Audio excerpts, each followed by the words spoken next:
టాలీవుడ్లో ఎక్కడ చూసినా ఇప్పుడు కామన్గా వినిపిస్తున్న పదం రిలీజ్ పోస్ట్ పోన్. 1-2 సార్లు కాదు, లెక్క పెడితే ఆయాసం వచ్చేంత రేంజ్లో నిర్మాతలు వేసుకుంటున్న వాయిదాలు కోర్టు కేసుల కన్నా అన్యాయంగా మారిపోతున్నాయి. ఒకప్పుడు ఒక తేదీని షూటింగ్ మొదలు పెడితే ఖచ్చితంగా ఎప్పుడు విడుదల చేయాలి అనే స్పష్టత దర్శక నిర్మాతలకు ఉండేది. దానికి అనుగుణంగానే ప్లానింగ్ చేసుకునేవారు. టెక్నాలజీ లేని రోజుల్లో ఏడాదికి 10కి పైగా సినిమాలు చేసే ఎన్టీఆర్, కృష్ణ లాంటి హీరోలు అంత టైట్ షెడ్యూల్లోనూ నిర్మాతలకు నష్టం కలగకుండా డేట్లు ఇచ్చి సహకరించేవాళ్ళు. కానీ ఇప్పుడు ఆ రోజులు లేవు. రామ్ చరణ్ గేమ్ చేంజర్ 3 ఏళ్లకు పైగా నిర్మాణంలో ఉండి వాయిదాల మీద వాయిదాలు వేసుకుంటూ మొన్న జనవరిలో రిలీజ్ అయి దారుణంగా డిజాస్టర్ అయింది. దీనికోసం త్యాగం చేసినట్టు చెప్పుకున్న చిరంజీవి విశ్వంభర ఇది జరిగి 6 నెలలు అవుతున్నా ఇప్పటిదాకా కొత్త డేట్ను ప్రకటించలేదు. విఎఫ్ఎక్స్ లాంటి కారణాలు చెబుతున్నారు, కానీ ప్రేక్షకుల్లోనే కాదు అభిమానుల్లోనూ దీని మీద ఆసక్తి తగ్గిపోతుంది. ఇక హరిహర వీరమల్లుది 5 సంవత్సరాల కథ ఇప్పటికీ తగలేదు. జూన్ 12 అన్నారు, కానీ చివరి నిమిషం దాకా దాన్ని వదిలేసుకోవడం ఎగ్జిబిటర్లకు ఊహించని షాక్గా మారింది.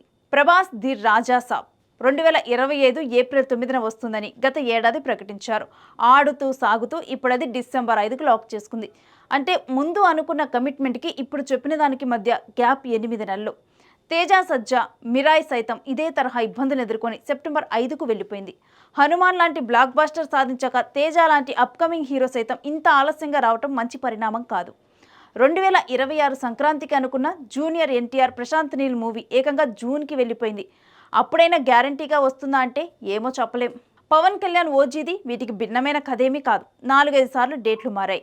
ఇప్పుడేమో సెప్టెంబర్ 25 అంటున్నారు. అదే రోజు బాలకృష్ణ అఖండ 2 వస్తుంది. ఈ క్లాష్ మీద విపరీతమైన అంచనాలు నెలకొని ఉన్నాయి. థియేటర్లకు జనాలు రెగ్యులర్గా రావాలంటే క్రమం తప్పకుండా స్టార్ కంటెంట్ ఉండాలి.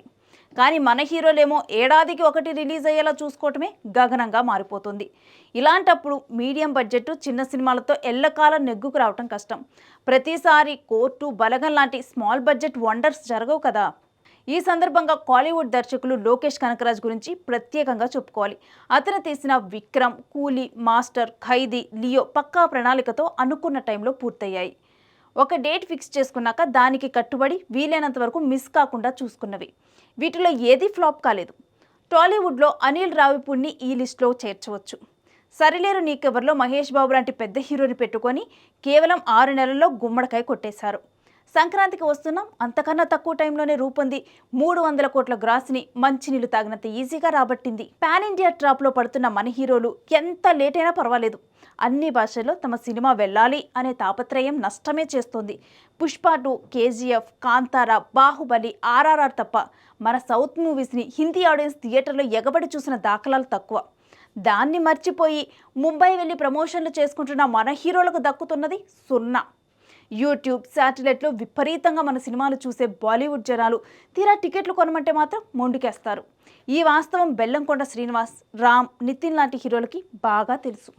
చెప్పిన టైంకి బస్సు, రైలు రాకపోతే ఎలా అయితే విసుగొస్తుందో అదే తరహాలో కళ్ళు కాయల కాచేలా ఎదురు చూస్తున్న స్టార్ హీరోల సినిమాలు రిలీజ్ డేట్కి రాకపోతే ఫ్యాన్స్కి అంతకన్నా చిరాగ్గా ఉంటుంది.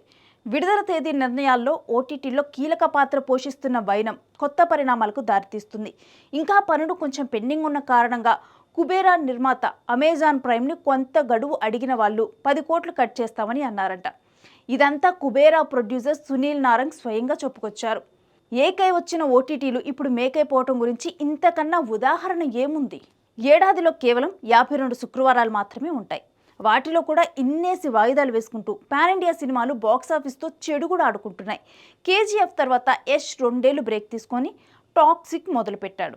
ప్రభాస్ వేగంగా చేస్తున్న సంవత్సరానికి 1 మాత్రమే థియేటర్లకు వస్తుంది. మహేష్ బాబు, రాజమౌళి ప్రాజెక్టుకి ఎంత టైం పడుతుందో సృష్టికర్తలు సైతం చెప్పలేరు.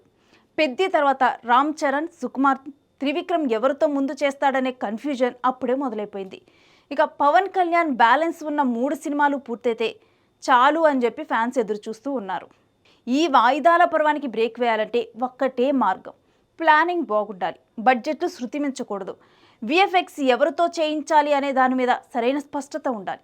అన్నిటికన్నా ముఖ్యంగా అనుకున్న టైంలో అనుకున్న షెడ్యూల్స్ అన్నీ పూర్తయ్యేలా దర్శకులు జాగ్రత్త పడాలి. ఈ మధ్య పోస్ట్ ప్రొడక్షన్ పనులకే ఎక్కువ సమయం పడుతున్న వైనం, కన్నప్ప లాంటి వాటిని కూడా చూశాం. గ్రాఫిక్స్ కంపెనీల వల్ల నరకం చూశానని మంచి విష్ణు ఏకంగా స్టేట్మెంటే ఇచ్చాడు. ఇప్పటిదాకా మనం చెప్పుకున్న వాయిదాల కథలన్నీ క్లైమాక్స్ లేనివి. క్లైమాక్స్ వచ్చినా వేరే సినిమాలు మళ్ళీ ఈ కథలను మొదటికే తెస్తాయి.